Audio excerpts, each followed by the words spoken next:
An entire world is ready for you to start your career teaching the path to wellness. Mastering the science of mindfulness. And the art of coaching. To help clients achieve mental, emotional, and physical betterment of life. Through movement, nutrition, recovery, and regeneration. Because impacting one person impacts a family. Impacting a family impacts a community. And impacting a community impacts the world. Become an NASM certified wellness coach. You're listening to the NASM CPT Podcast with Rick Richey, the official podcast of the National Academy of Sports Medicine.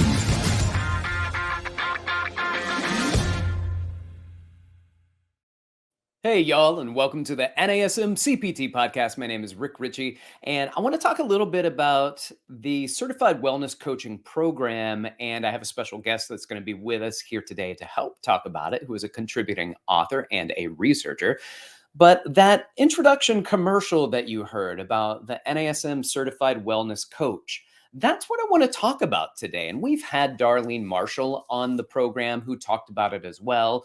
Early on, we had Rich Fahmy on and we talked about it a little bit. But I want to have these contributors that have done research to actually have a discussion about what's going on in wellness coaching. And we had a conversation again. What is wellness coaching versus personal training?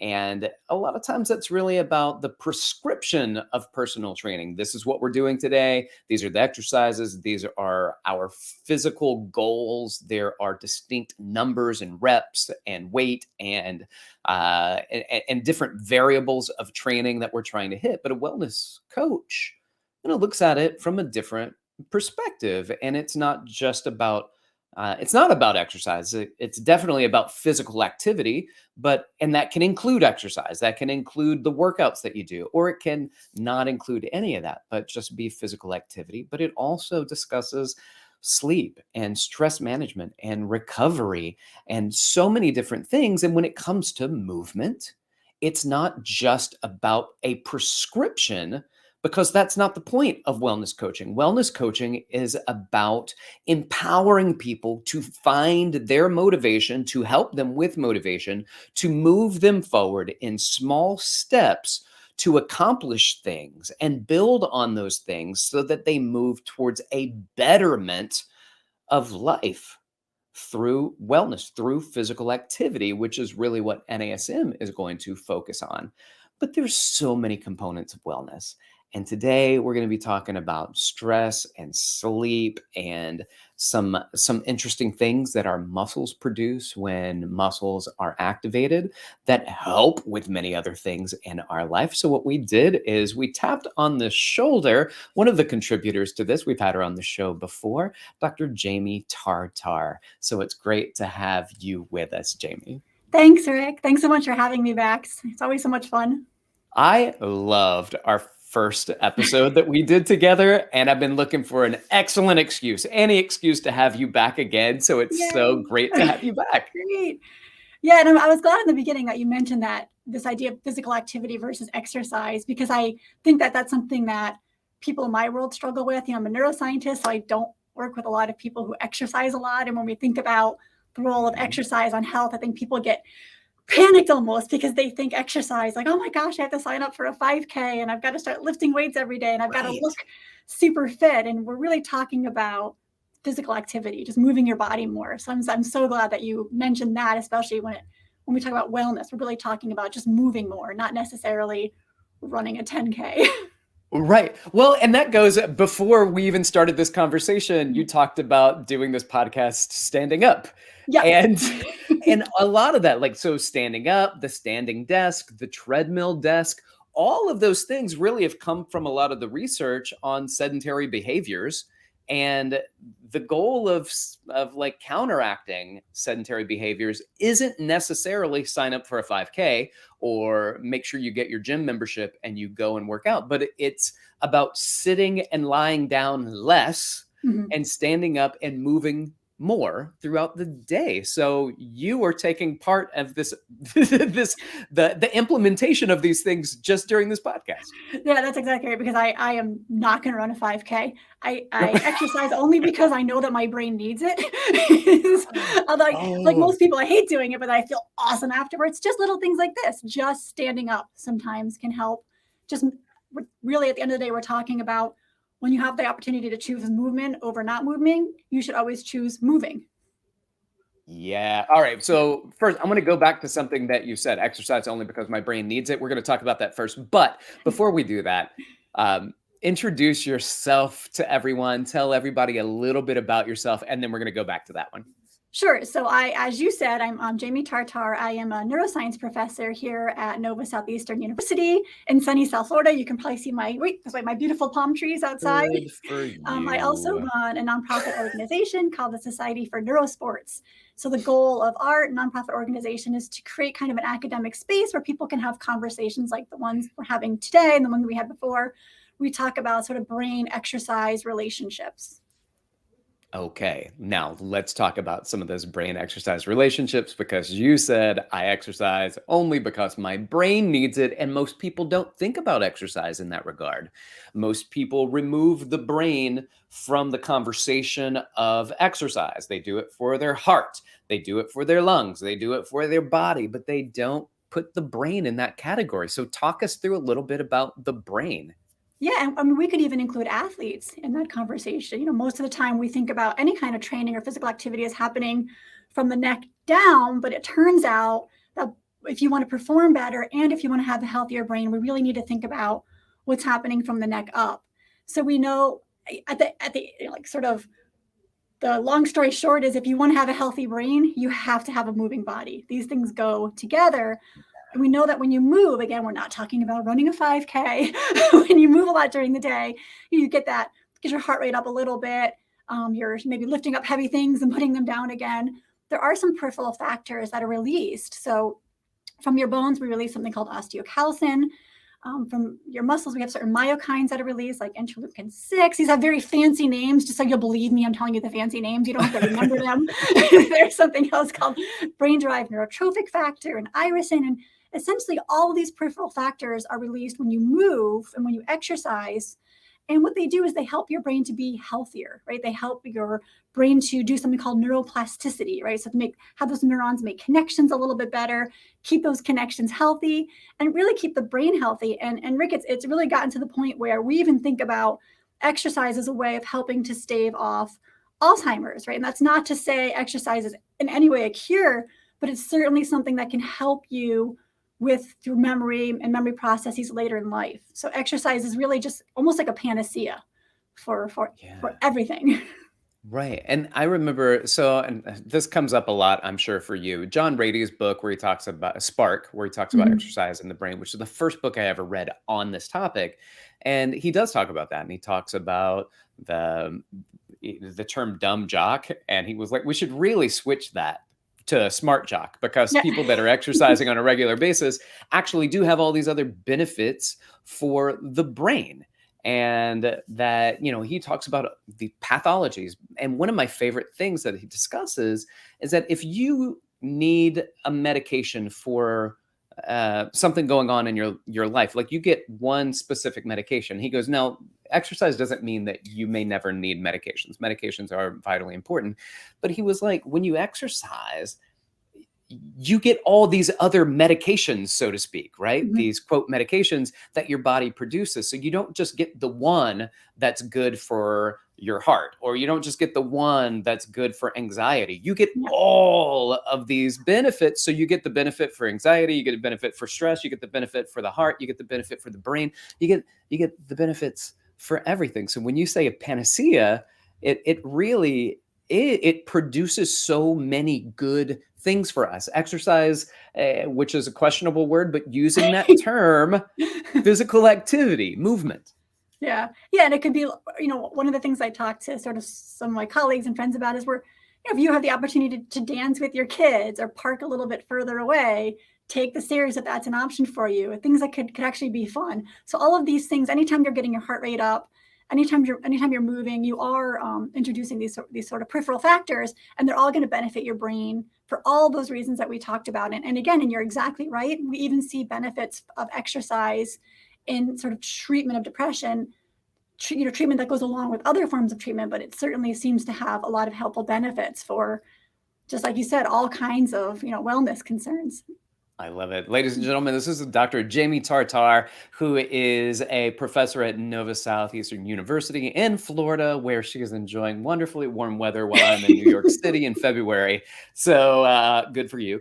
And she is a contributor to the Certified Wellness Coach program. She talks about some of these very important factors when it comes to wellness coaching. And one of those things is not necessarily prescribing exercise. Actually, in fact, it's not prescribing exercise, but it's working with people on movement. One of those things that you brought up, things like take the stairs instead of the escalators, or maybe don't look for the closest parking spot. You can park a little bit farther away and get more movement in. Playing with children, yours preferably, but if you have the freedom to do so with other people's kids, do that as well.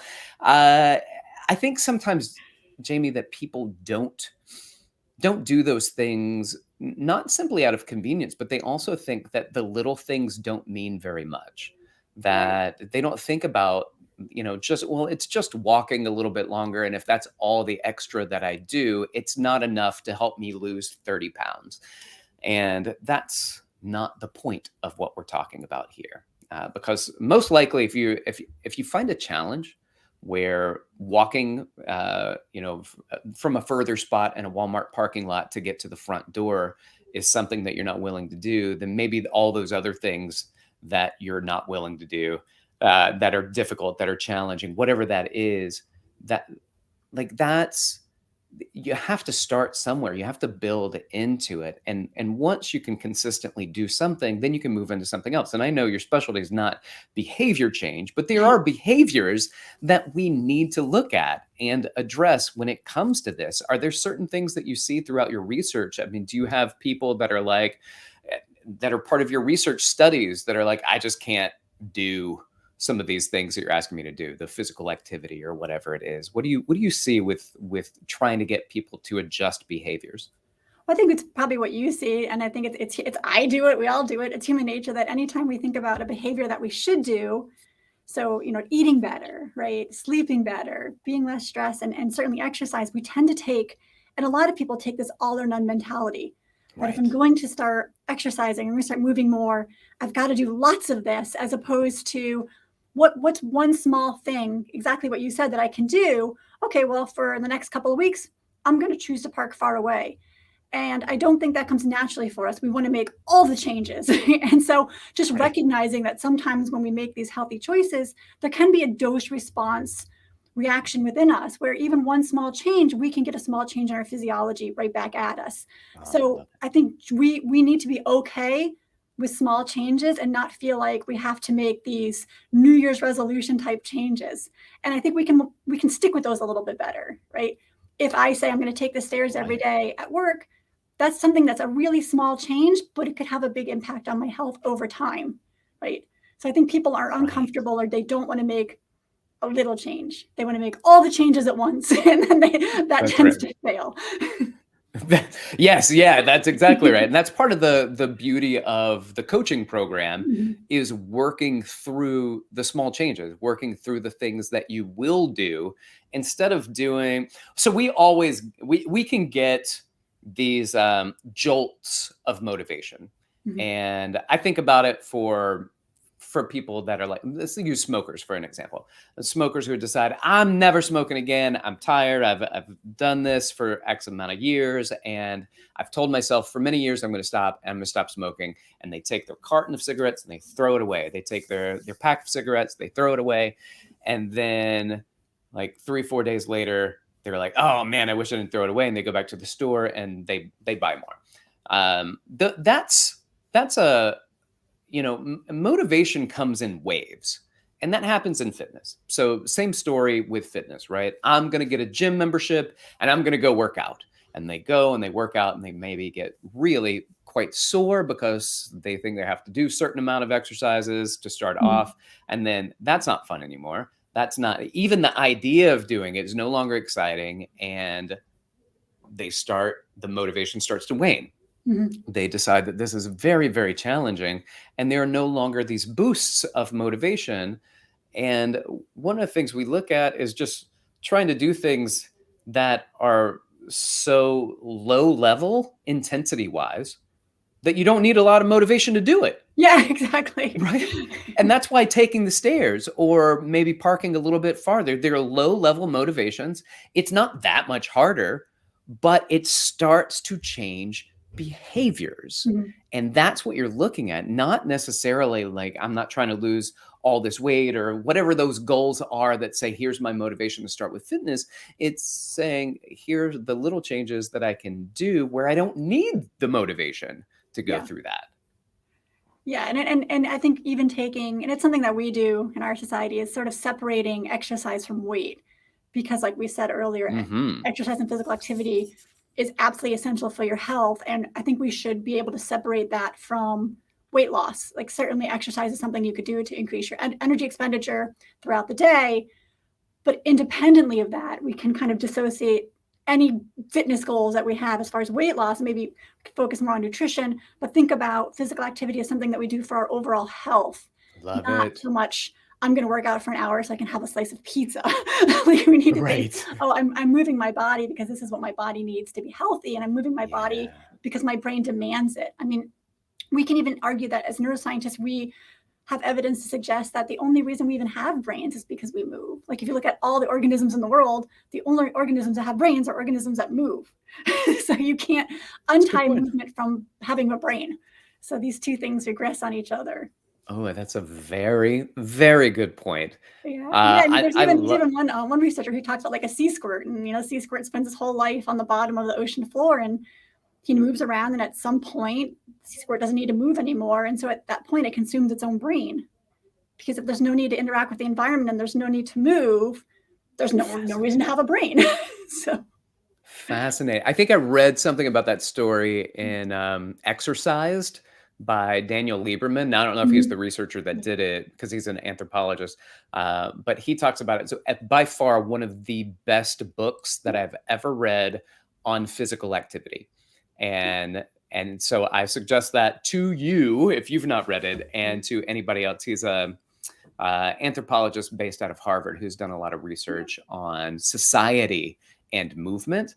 And it's such a brilliant book. And I think it drives home the idea that exercise is a made-up construct, but movement is not. Exactly. And you don't see hunter-gatherer population, jogging on a treadmill for 40 minutes so they can go eat pizza later. Like that's really not the natural state of humans, right? You're literally just spending a lot of time walking. I argue with one of my friends who's an evolutionary biologist because he says, the natural state of humans is to run. I'm like, no, I feel like it's just to walk quickly. So every time he says that, I get so mad because I hate running, but I can walk fast for a long period of time, like any good hunter-gatherer. Nice. Yes, I agree. And that's good physical activity. Let's talk about the opposite of physical activity, because I know you know this topic, which is sleep. That takes us away from physical activity, the farthest that we can go from it.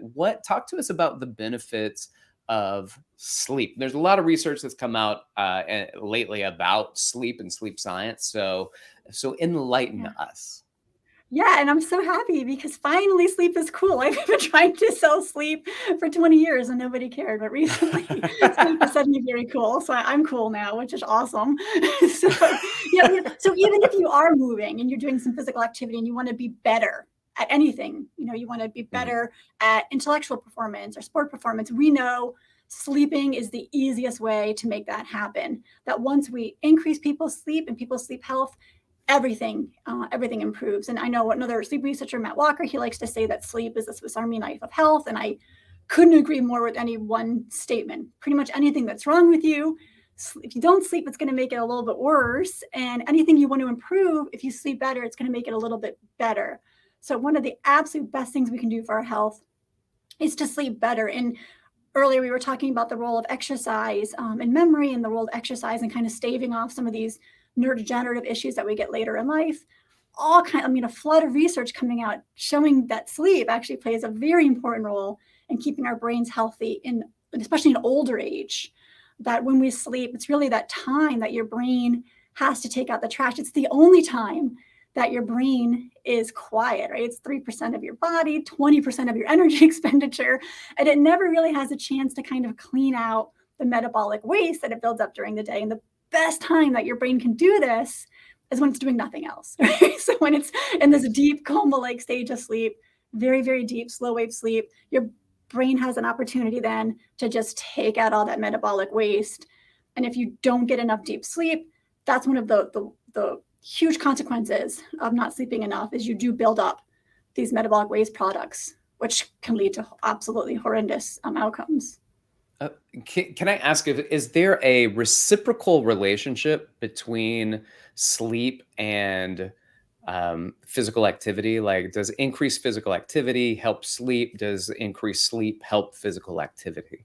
Yep. If you exercise during the day, some of these peripheral factors that are released will actually not necessarily help you sleep longer, but they can help you sleep better, get better quality sleep. And then if you get really great quality sleep, you will perform better. So there's lots of research to suggest, direct research, that when we give people what's called sleep extension, so you take athletes and you extend their sleep, even though it says sleep extension, we really are just getting them up to 8 hours, like as much as people should be sleeping. So you give them sleep extension and their performance increases. I mean, this has been seen across sporting events, tennis, basketball, swimming. Performance just goes up once people start sleeping better. With performance also, what about injury? If people who are sleeping less, are they more prone to physical injuries and something like that? Yep. I mean, you're just more prone to accidents. So the fewer hours that you sleep at night, it makes you more prone to accidents. And there's been some research on TBIs in particular with reduced sleeping hours. Because one of the things that happens when you're not sleeping enough is, if we think about your brain and all of those amazing things that your brain does, your brain spends a lot of time trying to pay attention, and it's not particularly good at this, and it can't do it for very long, and we don't tend to do it very well. So when you don't sleep enough, that's usually the first thing that goes, is your attentional abilities, and you tend to get attention lapses a little bit more often, and it's probably these attentional lapses that make us a little bit more prone to injury, and to the extent that we can even think of sort of daytime sleepiness, those moments when you're driving and you may feel like you bobbed for an apple or two, one of these things. We really need to think of that as really a red alert, because at that moment, sleep is such a priority for your brain. It's going to do it without your permission, right? And those moments that you do kind of have that bob for apple, that's actually a micro sleep, and your brain really did just go to sleep for a second or two without your permission. And so sleepiness during the day really is going to put us at huge risk for accidents. It's the single point of failure for so many accidents is sleepiness, daytime sleepiness. I think that's huge to point out. Daytime sleepiness, driving while sleepy, that's been something that's been in the news a little bit lately. So that's important to point out. Let me also point out that we're talking to Dr. Jaime Tartar, and she's a professor at Nova Southeastern University in Florida, and she is a researcher. And we're talking to her today about some of the things that she talked about in the Certified Wellness Coach program, which is going to be sleep. We're going to talk a little bit about stress, and then I have a few more questions about some of those myokines that you brought up. But before we do that, Jaime, let me ask you about disturbed sleep. So sleep disturbances, whether that's apnea or snoring or things like that, are those some things that could, these disturbances can have an adverse effect on your wellness? Yeah, absolutely. And I'm glad you brought up apnea. So we don't think about sleep the way we think about other sort of hygiene, right? Other forms of our health. And you had brought up earlier, people worrying about sort of their cardiovascular health. But when we think about the deleterious effects of not sleeping enough and these absolutely horrific consequences that can come about, we really should start thinking about sleep the way we think about, if we had chest pain, we would probably go to the doctor. Or if we couldn't walk because our foot was hurting, we would probably go to the doctor. And so if you're not sleeping and you're struggling to sleep, you're not sure why, you have excessive daytime sleepiness, really you need to think about this the way you would think, like, chest hurts, you need to go to the doctor and get an evaluation, because sleep is so critical for all these other aspects of health and wellness. And the cool thing is that a lot of sleep disorders, a lot of things a doctor might find, are treatable and could have absolutely amazing consequences for the better on that person's life. So sleep apnea is very prevalent, especially in men, especially in older men, especially in people who may have a little bit of weight. And people who have sleep apnea during the night, they're sort of struggling for breath. They tend to snore, just like you said, but they tend to not know. It's usually the person who sleeps with them. That's right. they have sleep apnea. And sadly, is when we talk about wellness, things that aren't normal, we treat as normal. So if you're at a Super Bowl party, for example, or you're watching a big football game on a Sunday, nobody thinks much about having old Uncle Al sit in the recliner and he's maybe fallen asleep during the day several times. And then when Uncle Al sleeps, you maybe hear something like, so Uncle Al needs to go see a doctor because what he just did was gasp for breath. And so it's hypoxia. Your brain isn't getting oxygen, and his brain woke him up so that he could get that oxygen. Wow. And all kinds of cognitive impairments associated with that. But the cool thing is, super treatable, right? We have sleep apnea devices that you can wear them even one night, and you see it like a restoration of a lot of these cognitive detriments that occur with sleep apnea, which most people know is a CPAP machine. So they push positive airway pressure into it's not the sexiest thing to wear. Right. You will be so much better off cognitively. You just got to make something interesting with it, I've heard people that said they have sleep apnea and they got the CPAP machine. They felt like an absolute new person. They didn't know that they could be that alive or energetic. Yeah, it's like or a lobster awake. boiling water. It's almost it happened so slow they didn't recognize all of the deleterious cognitive consequences. And then they get the CPAP and it's like night and day. Yeah, fascinating. I want to go back to something that you said earlier, which is you said sleep is a hygiene. Can you explain what that means? Because I've heard that mentioned before. Yeah, well, it's just like other things. So if I think about my oral hygiene, I do basic things to keep my mouth healthy because I recognize that there's some terrible consequences of not doing that. So we think about oral hygiene. We think about sort of taking a shower every day to keep our bodies clean. We think about sort of nutrition as sort of basic hygiene. We stay clean, we stay healthy. We don't think about, in fact, we think about sleep in the opposite kind of way. We kind of brag about not sleeping. And we think that that's great for us. If we see our bosses like, I'm only sleeping 4 hours a night, that's awesome. But it's not awesome. You're basically telling your boss that you are cognitively impaired. Right. And all these other consequences that come from not sleeping. We know that even if you control for the same amount of calories that a person eats, if they're not sleeping enough, they gain weight, which is a little counterintuitive because you would think, they have more energy expenditure because they're awake more. But there's some basic metabolic changes that actually put you at risk for gaining weight without sleeping a lot. So there's so many downstream, hygiene consequences to not sleeping that we really want to think of this as part of our daily hygiene routine. Interesting. I love that. All right. So let's talk a little bit about stress. Certainly, I would say sleep apnea would be a stressor for sleep. But what other stresses exist, and how does that interfere with our wellness overall? Yeah. So I think for us, like, life is stressful. I mean, all of it, right? So we kind of talked a little bit about hunter-gatherer populations, but it's actually a good population to think about when we think about why do 30% of people have issues with mood disorders? Like, why are mood disorders so prevalent? So many people have depression and so many people are struggling with anxiety. And it might make us think that there's something wrong with our brains. Like, why is this happening? But it makes perfect sense if you think about sort of the natural human condition and what we have evolved for. We've evolved for basically a society where there's not that many people we're interacting with. Some numbers look at it about 150 people is the number of people your brain can really deal with, right? That's how many people you can socially evaluate, how many people can socially evaluate you. And then once you get above that number, it starts to be very stressful for your brain. We're a species that relies on other humans. So we're extremely social creatures, especially relative to non-human animals. And one of the things that humans are most sensitive to that has kept us alive, for hundreds of thousands of years is social evaluation.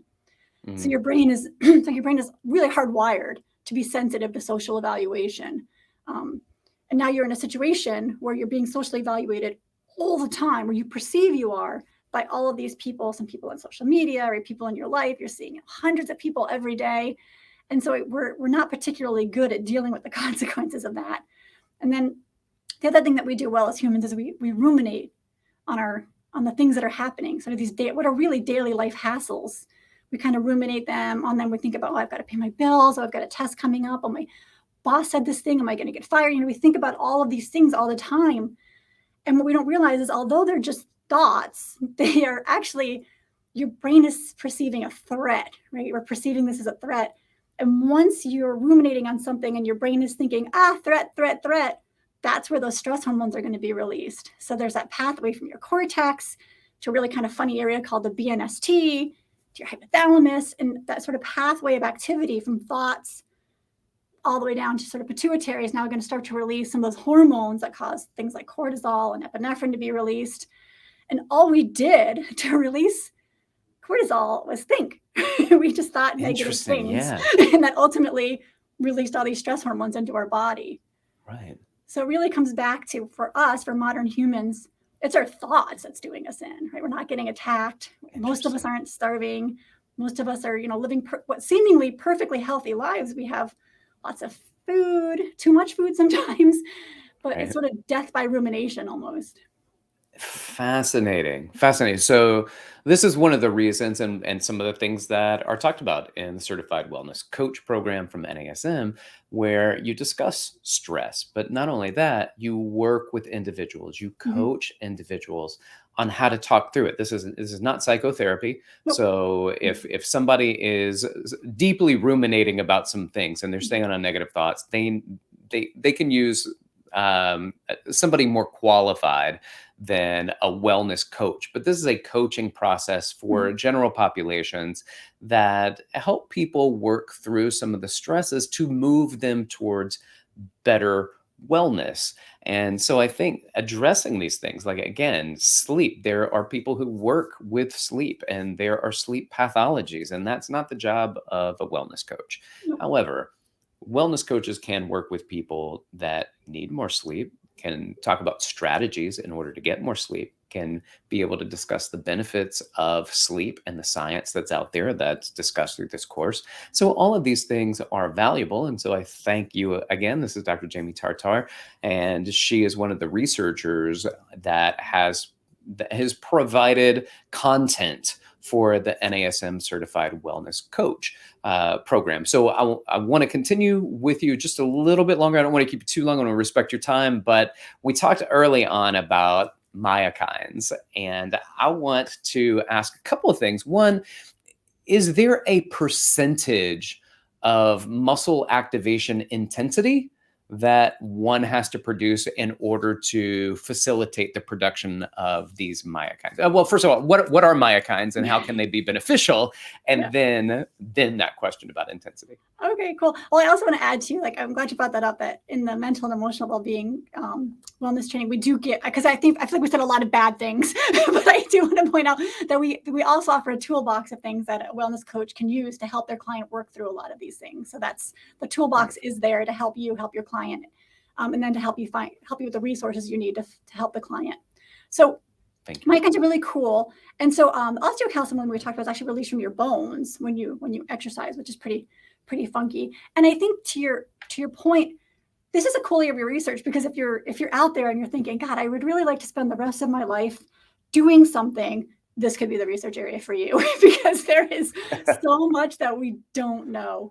And part of the reason is a lot of research, especially for neuroscience, most research is done in non-human animals, specifically rats, because it turns out we can't take out human brains. It's greatly frowned upon. So a lot of the times we're using animal models as sort of an index and a lens into what might be happening in humans. And so getting sort of that precise level of exercise, especially a precise level of exercise for brain health, I think is largely unknown. And so what we talk about is exercise dosing, right? How much exercise do you need at a minimum? So I have a friend who doesn't like exercising, and she's like, tell me the minimum amount that I need to do to get these benefits, to get these myokines to be released. And so myokines, these are these proteins and immunological factors that are released from your muscles, right? So interleukin-6 is a big one because it's actually an immune factor, and it can function sort of interesting pro and anti-inflammatory functions in that guy. But when you exercise, IL-6 activity seems to be beneficial, right, for your periphery and for your brain, and BDNF, that other factor, that protein factor we talked about as well. So how much do you need? And I think the answer is we don't know exactly, but it looks like if you could get, at least 3, maybe 45-minute bouts of aerobic activity during the week, that might be enough to get sort of this proper myokine activity. Okay. All right. Yeah. Because I know there's people always want the answer. Yeah. So when people are like, what is the dose response? What do I need to do? And it's hard to hear the words, it depends, because. Yeah, it always depends. Because it always depends. Exactly right. Exactly right. Can I ask you, the interleukin-6, I find to be fascinating, and you mentioned it, and I was going to ask you about it, that it's like it can be good for you and it can be bad for you. It can be it's one of the factors that show that you have a lot of inflammation going on, but it can also be something that helps and benefits your body as well outside of that. So like what's up with this myokine here? Yeah, exactly. We don't know. So it's also a cytokine. So I think with a lot of things in biology, most biological processes run on an inverted U, and I think we just have a hard time with that because, like when we do anything, like when I have a headache and I'm like, oh, 2 Tylenol is good, like 20 is probably better, right? Yeah. So we don't understand that sometimes there is that sort of sweet spot, right? That too little isn't good and too much isn't good.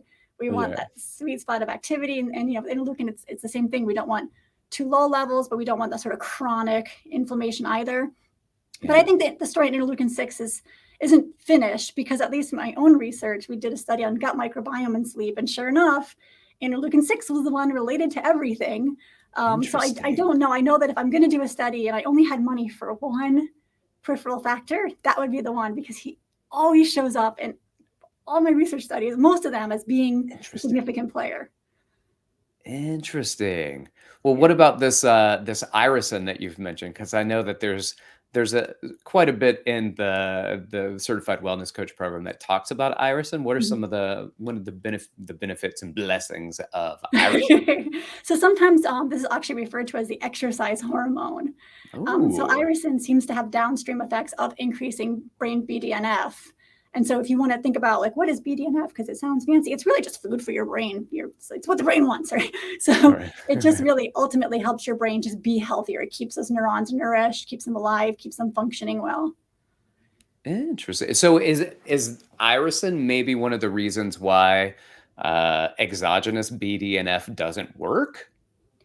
Yeah, I think because all of these things don't really exist in of themselves. They're always part of a cascade of events. Even like with gut microbiome, we know that if we can give you the specific bacterial species, but there seems to be something about the milieu that it actually lives in that makes the difference, not necessarily the hormone or the bacteria itself.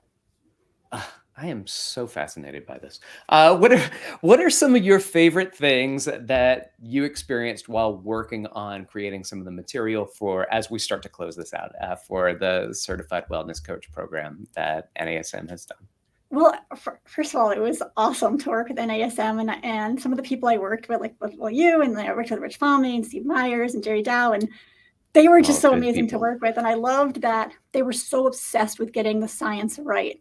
And we spent a lot of time just geeking out and talking about and they knew, I feel like everything I said they already knew. So we talked a lot about the state of the science and what sort of the latest research articles were all about, and sort of picked, okay, these are the best things that a wellness coach could know. And then I was able to kind of put together a group that we now refer to as the Super Friends. So really smart scientists and really working in their level of expertise. And they got to take this information sort of to the people, right? So these are scientists and researchers that are working at different universities that wrote the chapters in the mental and emotional well-being component of the wellness coaching. And I think my favorite part was just working with this group and reading their chapters and just seeing how much great information was coming out of these people who are really working at the top of their fields. This is what they do. This is their bread and butter. And then they were able to take that information and kind of put it package it in a way that makes sense and package it in a way that a wellness coach could understand and could use really as that toolbox to work with their clients. So I wish I could do things like that. It was just really rewarding as a scientist to have had that experience. Oh, well, unfortunately, I am not to your section in the Certified Wellness Coach program yet. I'm about 20% done. And I know that because the course is fantastic and it kind of tracks and lets you know where you are and what you've accomplished and how much you have left. So I'm getting there weekend by weekend, a few evenings, or if I have some cancellations in my day with clients, then I can get in and do a little bit of studying with the wellness coaching program. So hopefully in the next 2 months or so, I'll be able to wrap it up completely. But it's been fantastic. And it's been amazing having you on again for you to talk to us and enlighten us about some of these things that we know are important, and doing this course really enlightens us quite a bit more as to some of the work that you and your colleagues have done. So thank you so much for everything. Yeah, thanks, Rick. It's always fun to talk to you. Yeah, thank you. And do you have, if people had questions for you, want to reach out to you, are you okay with relaying social content or email address, anything like that? Yeah, we're Instagram. We're at Society for Neurosports, and that's where we actually put a lot of sort of infographics, information about some of the things that we've been talking about. And then my email is my last name at nova.edu. Excellent. All right.